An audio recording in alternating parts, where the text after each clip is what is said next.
बार लंबे समय के लिए भगवान सांब सदाशिव समाधिस्थ हुए। ऋषि मुनियों ने चर्चा करी, प्रभु आपने हमें भस्म की महिमा बताई कि भगवान शंकर भस्म क्यों धारण करते हैं। प्रभु भगवान शिव के रुद्राक्ष की महिमा हम जानना चाहते हैं, रुद्राक्ष क्या है। और जो लोग चर्चा करते हैं ये इतने मुखी इतनी मुखी इतनी मुखी, हमें रुद्राक्ष के बारे में समझना है। रुद्राक्ष की उत्पत्ति कैसे हुई, रुद्राक्ष का प्राकट्य कैसे हुआ, रुद्राक्ष की अपनी महिमा क्या है। देखो सज्जनों, एक ही पानी की बूंद, एक ही पानी की बूंद विभिन्न विभिन्न स्थानों पर जब गिरती है तो विभिन्न विभिन्न परिणाम उसके होते हैं।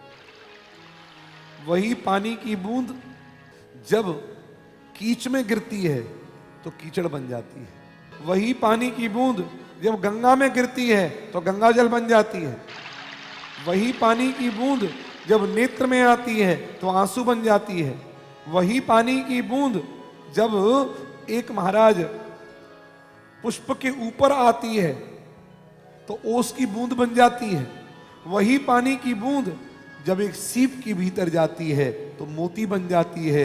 वही पानी की बूंद जब स्वाति नक्षत्र में गिरती है तो महाराज एक पक्षी की प्यास बुझाने के काम में आती है।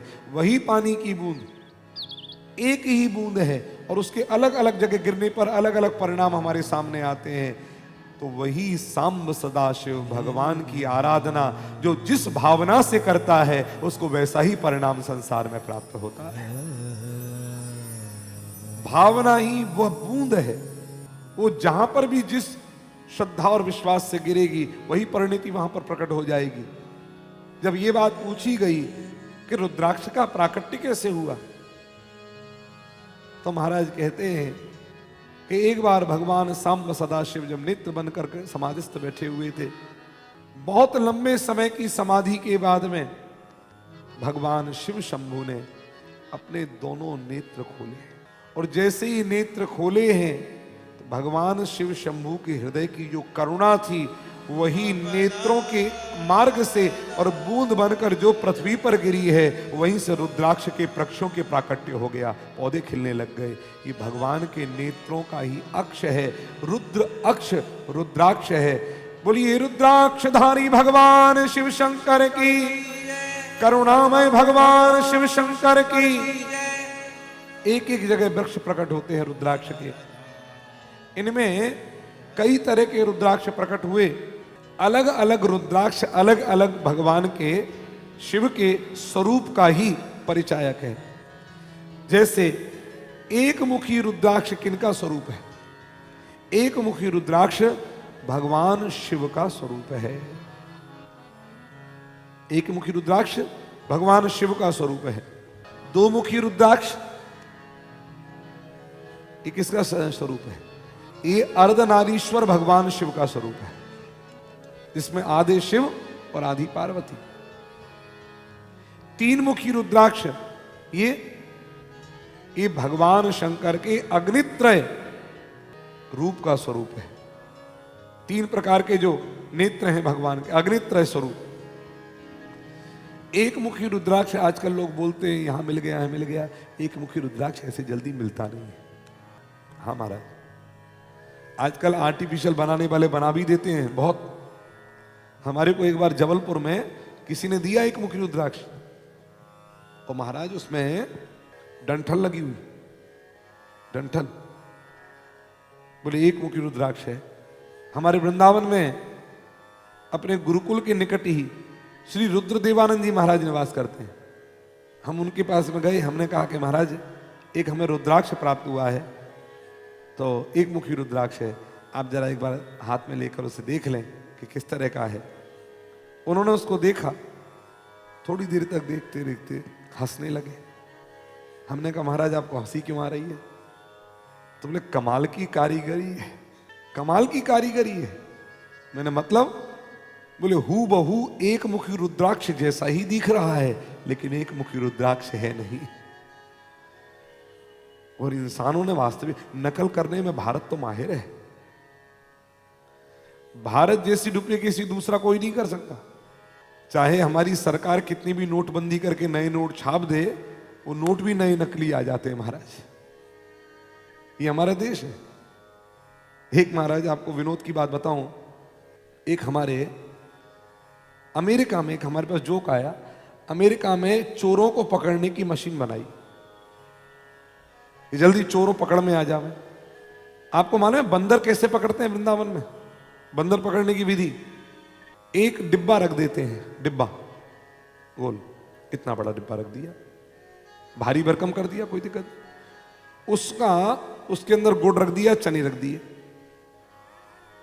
उसका मुंह केवल इतना रहेगा कि यूं हाथ चला जाए, और ये बंदर जब देखेगा इसमें कुछ खाने पीने की वस्तु तो अपना हाथ यूं डालेगा और डाल करके महाराज गुड़ या चने को यूं मुट्ठी में बंद करेगा, मुट्ठी बंद करेगा, अब निकालेगा हाथ तो हवा हाथ नहीं निकलेगा। क्यों? हाथ यूं ही जा सकता था और यूं ही निकल सकता था, और बंदर के हाथ में तो ये आ गया। अब ये खूब प्रयास करे, उसका हाथ निकलेगा, अब किल किल करता रहेगा, लेकिन वो मूर्ख डिब्बे को नहीं छोड़ेगा, उसके हाथ में तो सब बंद है।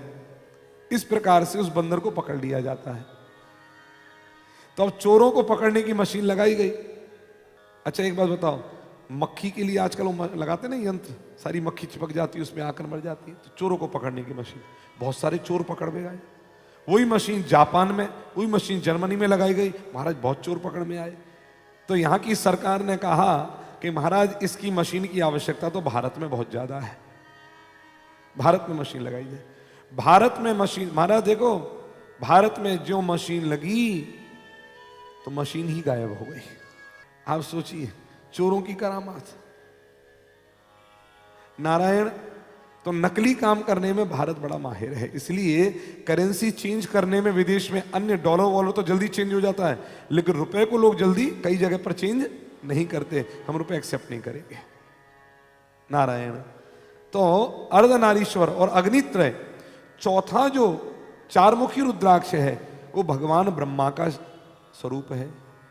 चारमुखी रुद्राक्ष ब्रह्मा का स्वरूप है। उसके बाद में महाराज एक मुखी रुद्राक्ष शिव का, दो मुखी रुद्राक्ष अर्धनारीश्वर का, तीन मुखी रुद्राक्ष अग्नित्रय का, चार मुखी रुद्राक्ष ब्रह्मा का, और पांच मुखी रुद्राक्ष है रुद्र का स्वरूप। शिव और रुद्र में अंतर है। क्या अंतर है? वही अंतर है जो भगवान विष्णु में और श्री कृष्ण में अंतर है। होने को दोनों एक हैं, लेकिन रुद्र का कार्य संहार करना है विशेष रूप से, जिनकी उत्पत्ति ब्रह्मा जी के द्वारा होती है, लेकिन यह शंकर का ही एक रूप है, अवतार है। शंकर जी अपने, अच्छा एक बात बताओ, ये ब्रह्मा के अंदर से रुद्र की उत्पत्ति होती है, ब्रह्मा की प्रकृति से, तो ये ब्रह्मा का पुत्र होना चाहिए। ब्रह्मा का भले ही पुत्र दिखाई दे रहा हो, लेकिन शंकर का ही अंश है। कैसे? जैसे भगवान चाहे जहां से प्रकट हो जाएं, भगवान का अपना निज स्वरूप, उसकी सत्ता कभी भी कमजोर नहीं पड़ती। जैसे अगर भगवान खंबे से प्रकट होकर के आ जाते हैं तो बोलने को भले ही खंबा उनका बाप कह दो, लेकिन खंबा उनका बाप नहीं है, वो तो खंबे के भी बाप है, वो नारायण के अंश है। इसी प्रकार से शंकर जी के अंश हैं भगवान रुद्र। ठीक, उसके बाद में महाराज छह मुखी रुद्राक्ष जो है वो भगवान कार्तिकेय का स्वरूप है, खड़ानन कार्तिकेय। सात मुखी रुद्राक्ष जो है वो कामदेव का शरीर है, कामदेव का स्वरूप है। आठ मुखी रुद्राक्ष जो है वो महाराज वसु भैरव का शरीर है, स्वरूप है। नौ मुखी रुद्राक्ष जो है वो कपिल मुनि भैरव का स्वरूप है। देखो भैरव भी बहुत हुए महाराज, भैरव भी एक नहीं है। हाँ, वसु भैरव अलग हैं और महाराज कपिल मुनि भैरव अलग हैं, और नौमुखी रुद्राक्ष को नव दुर्गा का स्वरूप भी माना जाता है। फिर 10 मुखी रुद्राक्ष जो है ये भगवान जनार्दन का स्वरूप है। 11 मुखी रुद्राक्ष ये एकादश जो रुद्र हैं उनका स्वरूप माना गया है। 12 मुखी रुद्राक्ष भगवान आदित्य का स्वरूप माना गया है। 13 मुखी रुद्राक्ष विश्व देवता का स्वरूप है, और 14 मुखी रुद्राक्ष जो है ये परम शिव का स्वरूप है। इससे ऊपर रुद्राक्षों की संख्या नहीं है, केवल 14 मुखी रुद्राक्ष तक आते हैं। अब आजकल तो महाराज बोलते हैं 36 मुखी रुद्राक्ष, सब बेकार की बात है। रुद्राक्ष की संख्या शिव पुराण में केवल 14 मुखी तक ही कही गई है, 15 मुखी भी नहीं कही गई है। इनके अलग अलग अभीष्ट फल होते हैं। इनको धारण करने से इति रुद्राक्ष भेदा ही प्रोक्ता वही मुख भेदतः तत्तन मंत्रांत प्रीत्या क्रमाच्छैलेश्वरात्मा जी। कौन कौन से रुद्राक्ष के साथ में कौन सा मंत्र प्रयोग करना चाहिए वो मैं आपको बताने जा रहा हूं। एक मुखी रुद्राक्ष धारण करने वाले को ओम ह्रीम नमः, ओम ह्रीम नमः इस मंत्र का प्रयोग करना चाहिए। ऐं ह्रीम क्लीम चामुंडाय विच्चै, तो ये सरस्वती, महालक्ष्मी और महाकाली तीनों के स्वरूप बताए गए। तो एक मुखी रुद्राक्ष के लिए जो पूजन करे ओम ऐं ह्रीम नमः, ओम ह्रीम नमः, केवल ऐं नहीं, ओम ह्रीम नमः। और दो मुखी रुद्राक्ष के लिए ओम नमः, बस इतना पर्याप्त है। तीन मुखी रुद्राक्ष के लिए ओम क्लीम नमः इस मंत्र का प्रयोग किया जाता है। चार मुखी रुद्राक्ष के लिए ओम ह्रीम नमः, सेम वही चीज है, ओम ह्रीम नमः। और महाराज ओम ह्रीम नमः एक मुखी रुद्राक्ष के लिए, ओम नमः दो मुखी रुद्राक्ष के लिए, ओम क्लीम नमः ये तीन मुखी रुद्राक्ष के लिए, ओम ह्रीम नमः ये चार मुखी रुद्राक्ष के लिए, और ओम ह्रीम नमः फिर से ये पांच मुखी रुद्राक्ष के लिए। इनके लिए मंत्र एक ही है। और उसके बाद महाराज छह मुखी रुद्राक्ष के लिए ओम ह्रीम हुम नमः, ओम ह्रीम हुम नमः ये छह मुखी रुद्राक्ष के लिए। और सात मुखी रुद्राक्ष के लिए ओम हुम नमः ये सात मुखी रुद्राक्ष के लिए मंत्र है। और आठ मुखी रुद्राक्ष के लिए भी वही मंत्र है, ओम हुम नमः। महाराज नौ मुखी रुद्राक्ष के लिए ओम ह्रीम हुम नमः ये नौ मुखी रुद्राक्ष के लिए है। दस मुखी रुद्राक्ष के लिए ओम ह्रीम नमः वही आ गया पुनः। और 11 मुखी रुद्राक्ष के लिए ओम ह्रीम हुम नमः। 12 मुखी रुद्राक्ष के लिए जो मंत्र है वो है ओम क्रौम क्षौम रौम नमः ये 12 मुखी रुद्राक्ष के लिए। 13 मुखी रुद्राक्ष जो सेवा करते हो या जिनके पास हो या जो चाहते हो उनके लिए ओम ह्रीम नमः वही आ गया। और अंत में महाराज 14 मुखी के लिए ओम नमः।